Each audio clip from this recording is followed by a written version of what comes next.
Rentrée solennelle de la 11e promotion du Master Marché public et partenariat public-privé sous la direction du professeur Ibrahim David Salami. Cette promotion ne peut porter qu'un nom. Il n'y a qu'un nom. Lequel? Mario.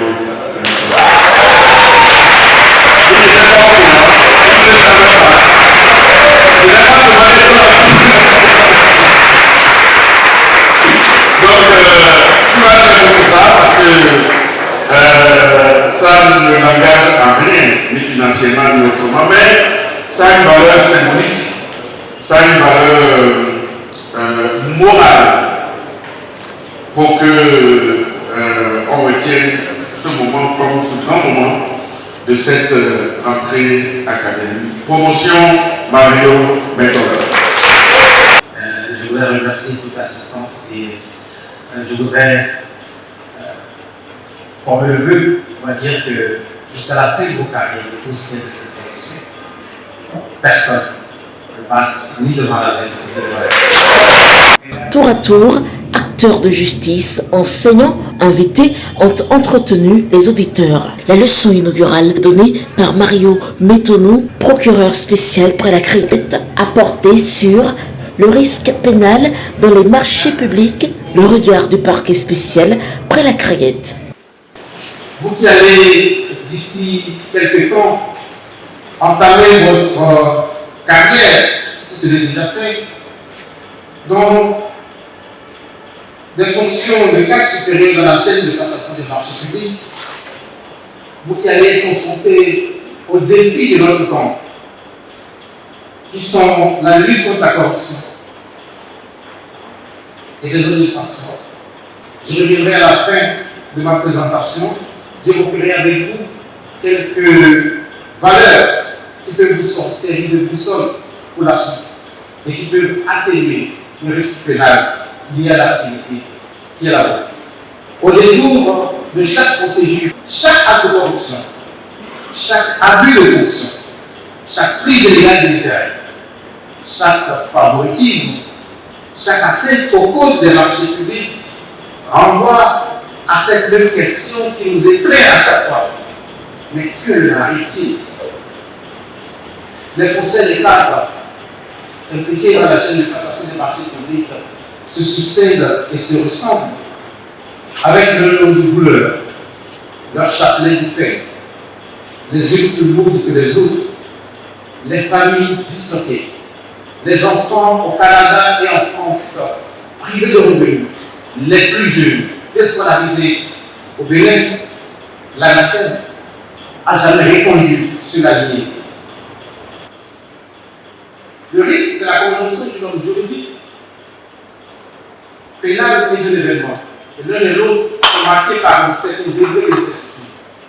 De façon terre à terre, c'est l'ensemble des poursuites, voire des condamnations pénales auxquelles une activité peut vous exposer. Vu ce point, on peut considérer que nous sommes tous exposés à un risque pénal. De la vendeuse de beignets au bord de la voie, au directeur d'entreprise dans son bureau feutré, sans oublier le professeur dans son amphithéâtre, nous sommes tous exposés à un risque pénal. Le chef de la brigade économique et financière a abordé la question du risque pénal dans les marchés publics par le regard de l'enquêteur. Les pratiques à risque que nous avons notées au niveau de l'autorité contractante, c'est-à-dire représentante de l'État de ces demandements, sont listées comme suit.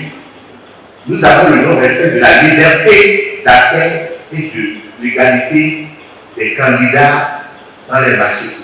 Cela consiste pour l'autorité contractante et ses demandements ou bien ses représentants d'œuvrer ou déclarer attributaire un soumissionnaire qui n'aurait pas respecté les règles de procédure de soumission des marchés publics ou qui n'aurait pas rempli les conditions exigées par les dispositions. Cela consiste également à créer une institution, une société au nom de tiers en vue de solutionner un marché.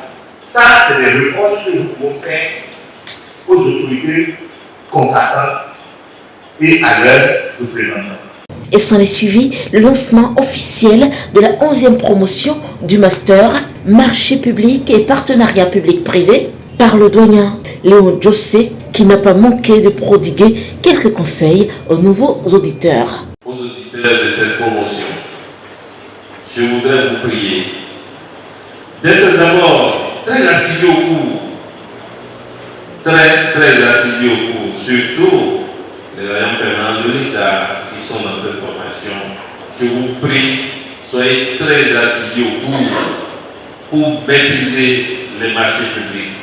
Professeur Ibrahim David Salami revient par ailleurs sur le profil des auditeurs et sur l'organisation de tout ceci. Alors, pour ceux qui ne le savent pas, le CEDAT est un laboratoire centre de droit administratif et de l'administration territoriale. C'est l'un des centres de recherche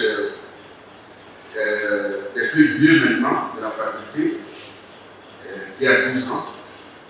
Après mon concours d'agrégation, j'ai créé ce centre-là, ainsi que le professeur de Renan en a créé à Yvon et autres, et le professeur Bagou aussi.